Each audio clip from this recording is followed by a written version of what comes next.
You've seen the viral videos on TikTok or Instagram and maybe even experienced it yourself in person. Air travel meltdowns. Ooh.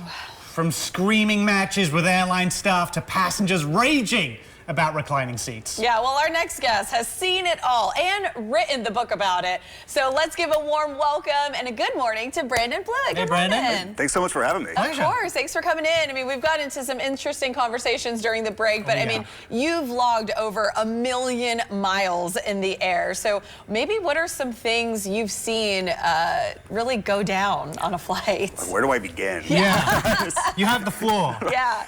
A couple months ago, I saw a couple that was trying to pre-board a plane, had the baby in the baby carriage, and the gate agent was confused. Why is there not a lap child designation on your boarding pass? Well, turns out it was a plastic doll. Oh. They just really wanted to get on the plane first. Then a few weeks ago, I hear a clicking noise, and I have noise canceling headphones. You know, I've got the gear. And I turn and look, and she's decided to clip her nails in the middle of the flight. So we're sorry if you're eating right now. We are so sorry. I apologize. No, leave the clippers at home. What? Yeah, definitely. That's just wrong. What is it about air travel that brings out sometimes the worst in people? I think that it's forced interaction in a very, very confined space, and it's sometimes stressful to get to the airport because you're driving across town, you encounter traffic, you have to find a parking space, then you have to get to the check-in counter through TSA. It's sort of like you're playing a Mario game, and you're the character and everybody else are the turtles and, you know, the mushrooms.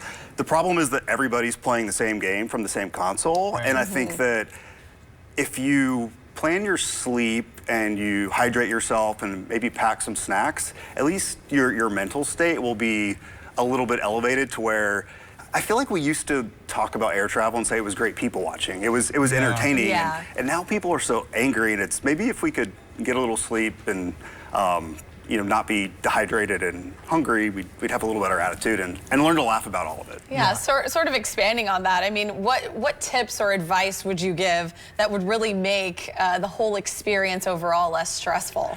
I think holding up a mirror, because I think there's a lot of things that people do that we find annoying, and when I was writing the book, I realized, oh, like, maybe I'm a little bit guilty of doing that myself, and I think that looking at those behaviors, making sure that we don't do them, and honestly, a lot of times I've found that if you make eye contact and smile, I'm not saying you have to talk to everybody, but when you see that it's a fellow human that's going through the same thing, a lot of times that helps diffuse the situations. Yeah, let's move on to your book. And in this, you draw some amusing but real parallels between air travel and the professional life. So what are some of those connections that are very similar? Well, I think that when we look at our careers, we all want to pull up in a limo, you know, board first class, be the first person on the plane. That sounds like a great experience. There's no turbulence. I would like that, yes. No turbulence, no delays, and we get there early, right? That's what we all want. Well, I think your career does not work out that way. And so what I noticed were some of the annoying habits, like gate lice, people,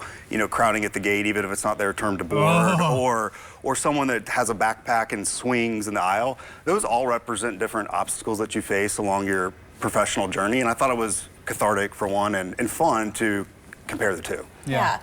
For your book, I mean, who is it really targeted for, written for? I mean, is it like the frequent flyer miles and business travelers, or just people in general who are making their travel destinations? I think if you've ever questioned your faith in humanity while you were at the airport, you'll find some humor and helpful tips. And I don't know anybody that's had a perfect professional journey. There's always, you know, delays, there's turbulence, and so I think it's a book for everyone. But obviously, yes, if you've been in the airport frequently, it's definitely going to resonate a bit more. You know what? Let's end this on a positive. How was your flight into Las Vegas? It was uneventful, which is the best kind of flight ever. Sometimes, guys, you prepare for the worst, and good things can happen. Brandon, thank you so much for joining us today.